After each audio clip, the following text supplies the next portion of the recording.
Chicago में जिस तरीके की खबरें आ रही हैं कि बहुत ही पैक्ड ऑडियंस होने वाला है, बहुत Yes. कमाल का एक आई थिंक ऑडिटोरियम में बहुत कमाल का है। Yes. You looking forward? या मैंने इसी जगह पे लास्ट ईयर परफॉर्म करा था on my first official US tour और बहुत मज़ा आया था। मैंने सुना है कि लता मंगेशकर जी को भी आप कुछ एक ट्रिब्यूट दे रहे हैं। यस, इतने महान आर्टिस्ट हमारे देश के लता मंगेशकर जी अभी recently she passed away and सारा हिंदुस्तान रोया उस दिन, सारा हिंदुस्तान ने उनको याद करा। इवन आई थिंक जो हनी सिंह की अभी बर्थडे थी, आपने उनको भी Oh yes, I आपने- love हनी भाई। I think he's one of the greatest artists we have। मेरा भी उनके साथ गाना भी आ रहा है, हम जाते ही हम शूट करने वाले हैं वो गाना। गुरदासपुर में आपकी पैदाइश आपकी हुई है। जी जी, मेरा गांव एक बॉर्डर एरिया का मैं हूँ। 8 किलोमीटर के बाद पाकिस्तान की बाउंड्री शुरू हो जाती है और मेरा गांव भी जैसे बाकी सब हिंदुस्तान के गाँव वैसा ही है।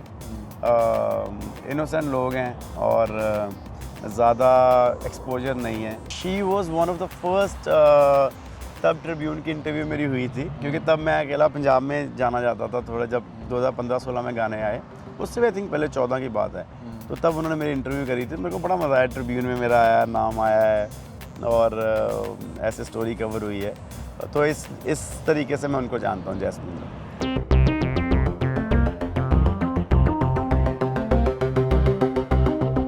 Hello, it's wonderful to have Guru Randhawa with me here in Chicago. The concert is tomorrow at Copernicus Center and it's going to be a big one. Guru, pleasure having you with me. Thank you भाई। Surprise हो गया आपको देख के यहाँ पे।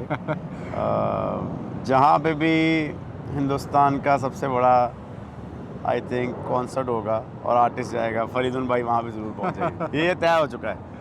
No, but I've been getting a fantastic response so far for all the concerts so far जो भी हुए हैं अब तक। और शिकागो में जिस तरीके की खबरें आ रही हैं कि बहुत ही पैक्ड ऑडियंस होने वाला है, बहुत Yes. कमाल का एक आई थिंक ऑडिटोरियम में बहुत कमाल का है। Yes. You looking forward? या मैंने इसी जगह पे लास्ट ईयर परफॉर्म करा था on my first official US tour और बहुत मज़ा आया था। Audience like always energetic, like always supportive और गानों को प्यार करने वाले, गाने साथ गाने वाले। और आई थिंक कल भी कुछ ऐसा ही होने वाला है जिसमें मैंने भी नया सेट थोड़ा सा तैयार करा हुआ है ऑडियंस के लिए, क्योंकि 2 साल के बाद आया हूँ। 2019 में आया हूँ, मतलब 3 साल बाद आया हूँ और तब से गाने बहुत सारे रिलीज़ हो चुके हैं नए। Right. तब से खबरें बहुत सारी नई आ चुकी हैं, तब से एक्शन बहुत सारा नया पैक्ड हो चुका है। तो वो सब ऑडियंस के लिए इस टूर पे मैं दे रहा हूँ। लास्ट 3 शो पे बहुत अमेजिंग रिस्पांस रहा है। We have done 3 sold out shows and tomorrow also I am looking forward for the another one. Okay, and कुछ अगर आप बताएं कि किस तरीके से आप डिज़ाइन करते हैं अपने शोज़ का, बिकॉज मैंने सुना है कि लता मंगेशकर जी को भी आप कुछ एक ट्रिब्यूट दे रहे हैं। यस, इतने महान आर्टिस्ट हमारे देश के लता मंगेशकर जी अभी recently she passed away and सारा हिंदुस्तान रोया उस दिन, सारा हिंदुस्तान ने उनको याद करा। ऐसे आर्टिस्ट का एक तो पहले इतने बड़े क्राफ्ट के आर्टिस्ट का किसी कंट्री में जन्म होना, वो एक ब्लेसिंग है उस कंट्री के लिए। और फिर उनका जब वो जाते हैं इस दुनिया से, तो वो अपनी छाप छोड़ के जाते हैं, एक लॉस दे के जाते हैं उस कंट्री को, जो हमारे आई थिंक सारे हिंदुस्तान वर्ल्ड वाइड उनका नाम है, था और रहेगा। सबको बहुत दुख हुआ, बट मेरा as Indian, as a musician, क्योंकि अक्सर लता जी के गाने सब वो सैड सॉन्ग आते हैं उनके, स्लो सॉन्ग आते हैं, बट मैं एज अ परफॉर्मर उनका मेरे नसीब में गाना गा रहा हूँ शोज़ पे। अच्छा। हाँ, तो बड़ा मज़ा आता है, ऑडियंस बड़ा इन्जॉय करती है उस गाने को और साथ गाती है। एंड होपफुली कल शिकागो में भी हम कुछ लता दीदी को हम एक ट्रिब्यूट देंगे और साथ साथ मोहम्मद रफ़ी साहब को ट्रिब्यूट करेंगे, साथ साथ पाकिस्तान के मैडम नूर जहाँ जी को ट्रिब्यूट करेंगे, गुरदासमान साहब को ट्रिब्यूट करेंगे। तो मेरा बड़ा मन करता था थोड़े 1-1, 2-2 पैराग्राफ्स गा के ऐसे महान कलाकारों को अपनी तरफ से एक प्यार, अपनी तरफ से एक श्रद्धांजलि टाइप देना। तो मुझे बड़ा मज़ा आता है। I think this is truly remarkable, because मैंने शोज़ देखे हैं, लेकिन इस तरीके का एक ये अपने आप में आई थिंक सेंटिमेंट भी होना आई थिंक बहुत आई थिंक रिस्पेक्टेबल है। Yes, yes. कि आप इस तरीके से सोचते हैं and you tend to give lot of respect to your fellow artist, even I think जो हनी सिंह के भी बर्थडे थी, आपने उनको भी Oh yes, I आपने- love Honey Bhai. I think he's one of the greatest artists we have. और मेरा भी उनके साथ गाना भी आ रहा है, हम जाते ही हम शूट करने वाले हैं वो गाना अप्रैल में, और टी सीरीज़ का गाना है, और हनी भाई और मैं पहली बार स्क्रीन पे इकट्ठे आएंगे। I am very excited for this news, क्योंकि मैं हनी भाई को बहुत प्यार करता हूँ, और हनी भाई को देख देख के आई थिंक बहुत सारे आर्टिस्टों ने सीखा है, उनमें से मैं भी एक हूँ, और I look forward to do that song with Honey भाई, एंड आई होप ऑडियंस को भी उतना ही मज़ा आए वो गाना सुन के। ऑलराइट, जब आप हिंदुस्तान से आप बाहर निकलते हैं, स्पेशली अभी कोविड के बाद में ये कॉन्सर्ट स्टार्ट हुए हैं और ये टूर आपका हो रहा है जी, तो कैसा आपका तजुर्बा रहता है लोगों से इंटरेक्ट करने का? मतलब एशियन पॉपुलेशन बहुत है यहाँ पर जी कैसा जी। तजुर्बा रहता है आपका? जी, आई थिंक पहले तो सारी दुनिया पैक थी, इंक्लूडिंग यू, इंक्लूडिंग मी, और including all everything, I think it was packed. और अब जब खुला है and I am feeling very blessed. मैंने आपको आते ही बात बताई थी जब हम जिम में मिले थे कल, जी जी कि मैं बहुत ब्लेस्ड फील कर रहा हूँ कि मैं अभी इस टाइम पे यूएस में टूर कर रहा हूँ। मेरा इट वाज लॉन्ग ड्यू, अभी 3 साल हो गए थे ऑडियंस के साथ मिले हुए, ऑडियंस के साथ इंटरेक्ट करे हुए, और मुझे सुनने में मिल रहा है कि बाकी अभी जो प्रमोटर्स हैं यहाँ के इस टूर के बाद दे आर वेरी कॉन्फिडेंट, क्योंकि पहले सब ना बंधे हुए थे, पता नहीं शो कैसा होगा, लोग आएंगे नहीं आएंगे, कोविड की रिस्ट्रिक्शंस कैसी रहेंगी, but now when they seeing the pictures of the show, when they seeing the response, I think बहुत सारे शोज़ और खुलने वाले हैं अभी यहाँ पे, and that's world wide market. अभी इस टूर के बाद हम गोइंग टू यूरोप और इंग्लैंड का टूर हम कवर कर रहे हैं, फिर जाते ही हम इंडिया टूर अनाउंस करने वाले हैं। सो मेरा भी बड़ा बंदा होता है, आई थिंक सब आर्टिस्ट ऐसे थे, क्योंकि आर्टिस्ट को स्टेज से अच्छा मुझे लगता नहीं कुछ और कुछ लगता हो। तो जब मुझे स्टेज मिली है यहाँ पे आके, वो जब मेरे को ऑडियंस के साथ गाने का मौका मिल रहा है, तो मेरे को बहुत मज़ा आ रहा है। I am feeling it thoroughly, I am feeling it very nice, और मैं उम्मीद करता हूँ कि ये जो शोज़ हम कर रहे हैं यूएस ऑडियंस के लिए, ये आने वाले समय तक उनको याद रहेंगे, क्योंकि कोविड के बाद पहला टूर है and which is going successful, और उसके लिए I want to thank everybody from the US market, everybody.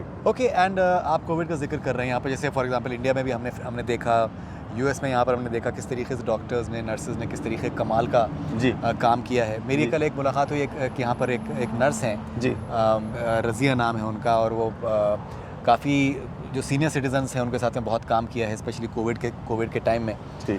सो आप कुछ अगर जैसे फॉर एग्जांपल नर्सेज को अगर आप कुछ कहना चाहें, डॉक्टर्स के बारे में हमने बहुत जिक्र किया है जी। That what has been according to you their contribution?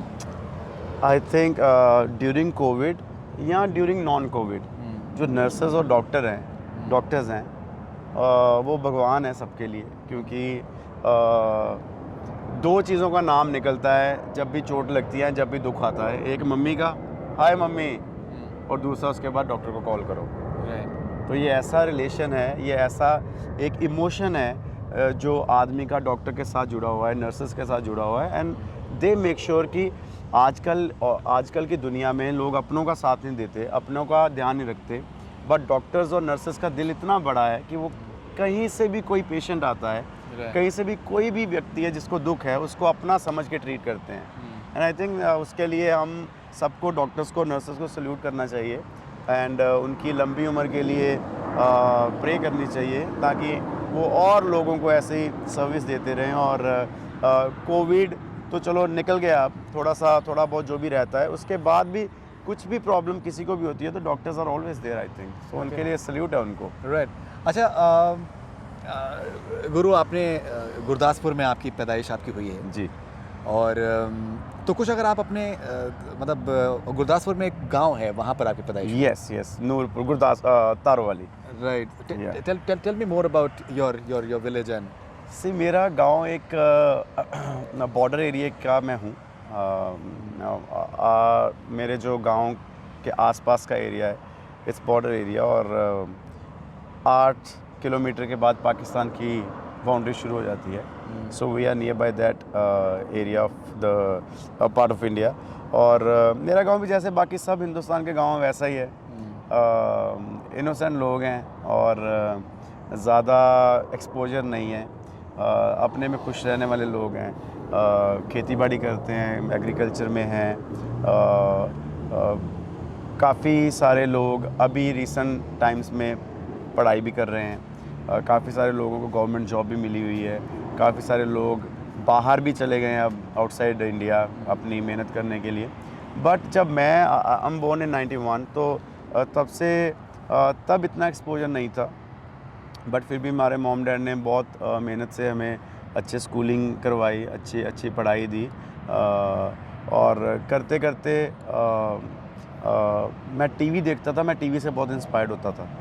मुझे लगता था टीवी पे जो लोग आते हैं वो अलग ही हैं, मतलब क्योंकि तब 2-3 चैनल चलते थे, डीडी नेशनल और पाकिस्तान का पीटीवी चैनल आता था, या फिर अच्छा, डीडी। आपके गांव में पीटीवी भी हाँ, आता क्योंकि था? 8 किलोमीटर पे बॉर्डर है ना, हाँ, ओके। तो पीटीवी आता था।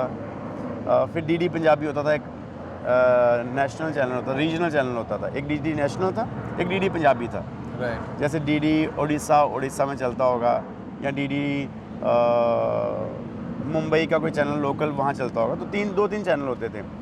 तो मुझे लगता था टीवी पे जो लोग आते हैं ये कुछ अलग है, और टीवी पे आना बहुत एक्साइटिंग लगता था मुझे। देखता था लोगों को कि क्या एंटीना घुमा के ये 8-10 लोग ही रिपीट पे आते रहते हैं, मतलब ये कौन लोग हैं। तो मेरे को भी होता था मुझे टीवी पे आना है, और करते करते भगवान ने मेरे को अच्छी आवाज़ दी, भगवान ने मेरे को अच्छा एक वे दिखाया। 3rd क्लास में मैंने फिर गाना शुरू करा, और स्कूल में गाते गाते then everybody got to know पास एरिया में कि भाई उनका लड़का गाता है। आई यूज्ड टू सिंग रात को, क्योंकि तब सब छत पे सोते थे, क्योंकि सारा गांव छत पे सोता था, तो मैं छत पे ज़ोर से गाता रहता था। और सुबह जब मैं स्कूल जा रहा होता था तो कोई दूसरे मोहल्ले के लोग अंकल आगे कहते थे कल रात वो वाला गाना बड़ा अच्छा गाया तूने। तो इतनी आवाज़ जाती थी, रात को सब शांति होती, गाँव छोटे हैं, और वो माहौल था हमारे वहाँ पे। तो करते करते मैंने भी ड्रीम देखा, मैंने भी ड्रीम को महसूस करा, मैंने भी ड्रीम को जीना शुरू करा, और करते करते आज हम शिकागो की धरती पे खड़े हैं और अपने टूर की बात कर रहे हैं। फरीदुल भाई साथ खड़े हैं, अमन वीडियो बना रहा है। तो I think it's a blessing, and जो भी कोई ड्रीम करता है, जो भी कोई ड्रीम देखता है, आई थिंक वो पूरा कर सकता है। Just your few years away, your few hours away, your few minutes away from that achievement of yours. Right. So आपके गांव के बारे में, आपके मतलब उसके बारे में मुझे मेरी एक दोस्त हैं, उनका नाम है जैस्मीन, तो ये जर्नलिस्ट हैं, आप शायद जानते भी हैं, ट्रिब्यून। हाँ जी, अभी कनाडा में है। यस वैंकूवर में शायद। हाँ जी, यस। सो उन्होंने मुझे बताया कि that he is from my हाँ, उनके आई थिंक नानके वहाँ पे हैं, उनके मामा का घर है। राइट। तो she was one of the first, तब ट्रिब्यून की इंटरव्यू मेरी हुई थी, क्योंकि तब मैं अकेला पंजाब में जाना जाता था थोड़ा, जब 2015-16 में गाने आए, उससे आई थिंक पहले 14 की बात है। तो तब उन्होंने मेरी इंटरव्यू करी थी, मेरे को बड़ा मज़ा आया, ट्रिब्यून में मेरा नाम आया है, और ऐसे स्टोरी कवर हुई है। तो इस तरीके से मैं उनको जानता हूँ जैस्मीन।